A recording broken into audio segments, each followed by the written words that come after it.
সাংবাদিকদের জন্য একটা সুরক্ষা খুব জরুরি। 64 সাংবাদিক হত্যা করেছে শেখ হাসিনার আমলে।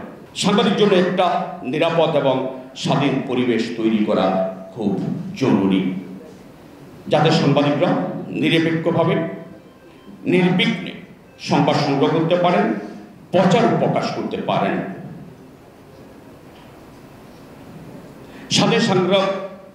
স্বাধীন সাংবাদিকের সবচেয়ে বড় যে বাধা, সেটার কালো আইনগুলো। আমি অবাক হয়ে যাই, এই সরকার আসার পর এখনো পর্যন্ত কেন সাইবার সিকিউরিটি বাতিল হবে না? যদি আজাদ মজুমদার সাহেব আমাদেরকে অত আশান্বিত করেছেন, খুব শিগগির এই আইনটি বাতিল হবে।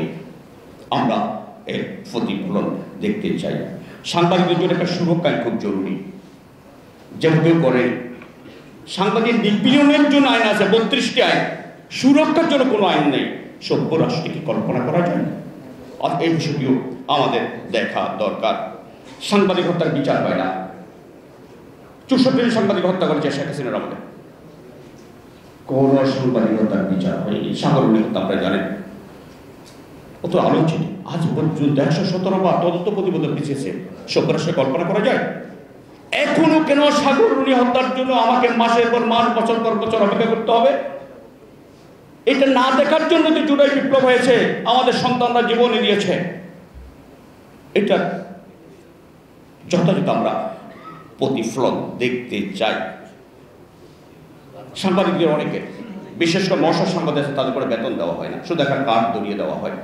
All time Roma, you are so All time Roma, taste it, love it.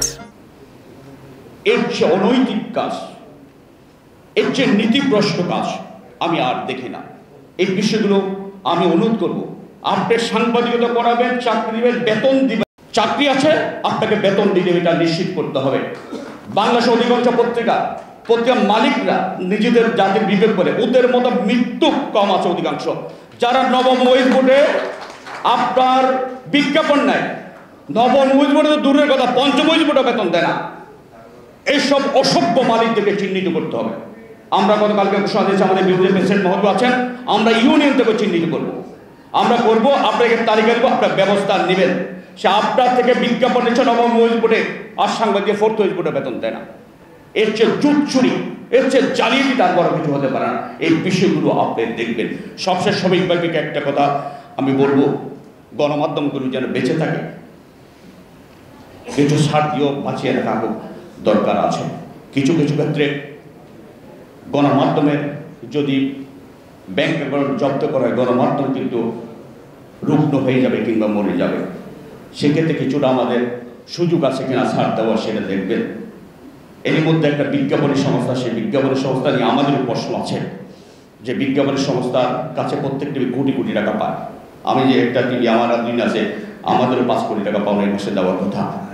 যখন আপনি বিজ্ঞাপন সংস্থা বন্ধ করে দেন, সেটা তার অপরাধ আছে, বন্ধ করে দেন। কিন্তু আপনি যখন তার লেনদেন বন্ধ করে দেন, তখন এই মিডিয়াগুলো, সব টিভিগুলো কিন্তু আগামী মাসে বেতন দিতে পারবে না, প্রায় সবকটি টিভি। এই বিষয়টি অন্তত সাংবাদিকদের, গণমাধ্যমের টিভির যাতে বিলটা তারা পরিশোধ করতে পারে, সেই বিষয়ে ছাড় দেওয়া যায় কিনা বিষয়টি বিবেচনায় রাখবে। সবশেষ আবার বলি, সাংবাদিকতার পুরো সত্য, আংশিক সত্য নয়, সত্য মিথ্যার সঙ্গে সাংবাদিকতা হয় না। আমরা যারা সাংবাদিক আছি, এখন একটা বিপ্লব হয়েছে, আমরা পুরোটা সত্য লিখবো এবং আমরা সাংবাদিকতা করবো। আমরা দলদাসে পরিণত হব না। আপনাদের সবাইকে অভিনন্দন, ধন্যবাদ।